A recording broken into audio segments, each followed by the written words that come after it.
kampung, ayah ibu tinggal di kampung sana. Terkadang ayah ibu kita tak sekolah, SD, SMP, SMA tak tamat. Dia sekolahkan kita SD, SMP, SMA, S1, S2, S3 dengan harapan hidup kita lebih baik daripada keadaan dia sekarang. Tapi apa yang membuat kita jarang untuk menjenguk mereka? Saya ingin sampaikan buat kita bersama. Ayah ibu kita tak tahu kita ni eselon 1, eselon 2, Pak. Ayah ibu kita tak tahu pangkat PNS kita 3A, 3B, 3C, 3D, 4A, 4B, 4C, 4D. Ayah ibu kita tak tahu kita ni public figure. Ayah ibu kita tak tahu dan tak mau tahu. Yang dia tahu kita ni anaknya. Ayah ibu kita tak tahu kita punya sawit berapa. Ayah ibu kita tak butuh mobil kita. Dia tak butuh rumah kita. Tapi yang dia butuhkan kita. Apa yang membuat kita jarang untuk menjenguk mereka? Tahun 2016 di Masjid Damai Langgeng, saya diundang ceramah di sana. Habis pulang ceramah, saya baca WA SMS. Ada seorang ustadz Pekanbaru kirimkan WA dengan saya. Saya baca 2 kali, air mata saya menetes. Kenapa? Karena WA itu berisi cerita satu orang ibu sedang menelpon anaknya.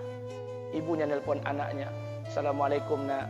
Waalaikumsalam, kata anaknya. Kata ibunya, nak, sudah 1 bulan kau tak tengok ibu. Apa yang membuat engkau berhalangan, nak? Apakah kau sibuk dengan pekerjaanmu? Minggu yang kedua ibunya telepon lagi. Assalamualaikum nak. Kata anaknya, waalaikumsalam. Kata ibunya, nak, ibu dapat kabar apa engkau baru beli mobil baru. Apa betul, nak?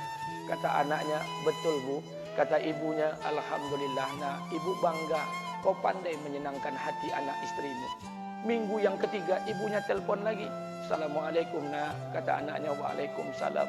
Kata ibunya, nak, ibu dapat kabar bahwa engkau baru beli rumah baru. Apa betul, nak? Kata anaknya, betul bu. Kata ibunya, alhamdulillah nak, ibu senang kau bertanggung jawab dengan anak istrimu. Minggu yang keempat ibunya telepon lagi. Assalamualaikum nak. Waalaikumsalam. Kata ibunya, nak, tadi ibu pergi ke pasar, ibu jumpa temanmu di pasar. Kata temanmu di pasar, temanmu banyak bercerita tentang kamu. Kata temanmu tadi, kamu baru beli anak anjing seharga 40 juta dari negeri Belanda. Apa betul, nak? Kata anaknya, betul. Kata ibunya, nak, dengarkan pesan ibu untuk terakhir kalinya. Apa pesan ibunya? Wahai anakku, engkau pelihara 1 ekor anjing. Kau siapkan harga anjing 40 juta. Kau siapkan rumah untuk anjingmu depan rumahmu. Kau jaga anjingmu pagi, siang dan sore. Kau mandikan anjingmu pagi, siang dan sore. Kau kasih makan anjingmu pagi, siang dan sore. Demi Allah nak, dengarkan pesan ibu untuk terakhir kalinya. Apa kata ibunya? Demi Allah nak, demi Allah. Kalau seandainya Allah menciptakan ibu, kalau seandainya Allah menciptakan ibu untuk yang kedua kali di muka bumi ini nak, demi Allah, ibu tak ingin terlahir sebagai manusia. Ibu ingin lahir sebagai seekor anjing, biar berada depan rumahmu dan melihat wajahmu setiap hari. Ibu kita tak butuh harta kita, Pak. Dia tak butuh uang kita, dia butuh kita. Apa yang membuat kita jarang untuk menjenguk mereka? Pantas hidup kita tidak berkah. Pantas rumah tangga kita tidak sakinah. Karena hubungan dengan ayah ibu kita rusak selama ini. Masih ada kesempatan, masih. Yang jauh telepon, yang dekat kunjungi mereka. Demi Allah, kita butuh keberkahan doa mereka. Yang sudah meninggal, ziarahi kuburnya dan doakan mereka. Imam As-Syafi'i berkata, apa kata Imam As-Syafi'i? Manusia zalim, manusia bodoh, kalian tak tahu apabila ayah dan ibu kalian mengangkat tangan di malam hari, dia berdoa kepada Allah untuk anaknya. Doanya cuma sekali, malamnya cuma sekali, hanya sekali saja doanya. Apa kata Imam Syafi'i? Sekali doa ayah dan ibu kalian sudah cukup bagi Allah untuk menjadikan kalian anaknya berkah dunia akhirat.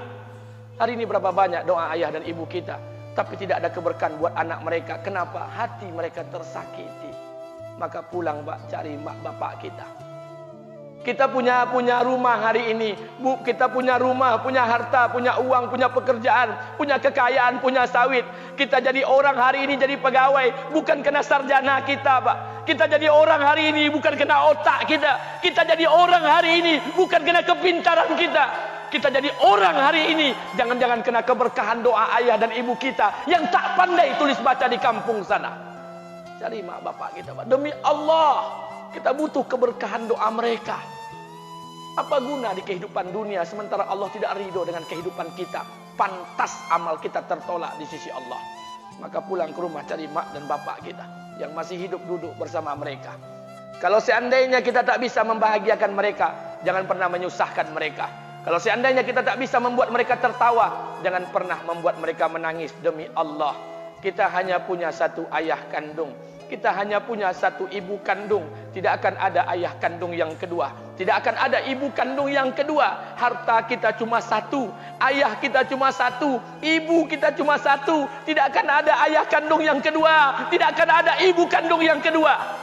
Pangkat jabatan bisa dicari, harta bisa diraih, kesempatan membahagiakan ayah dan ibu kita hanya sekali di kehidupan dunia ini, Pak. Pulanglah. Ketika mereka memanggil, tinggalkan istri, tinggalkan pekerjaan, tinggalkan semua proyek kita. Demi Allah, datangi mereka. Kata Nabi, sesaat kalian duduk bersama ayah dan ibu kalian akan mendatangkan keberkahan. Kenapa kalian tidak duduk bersama mereka?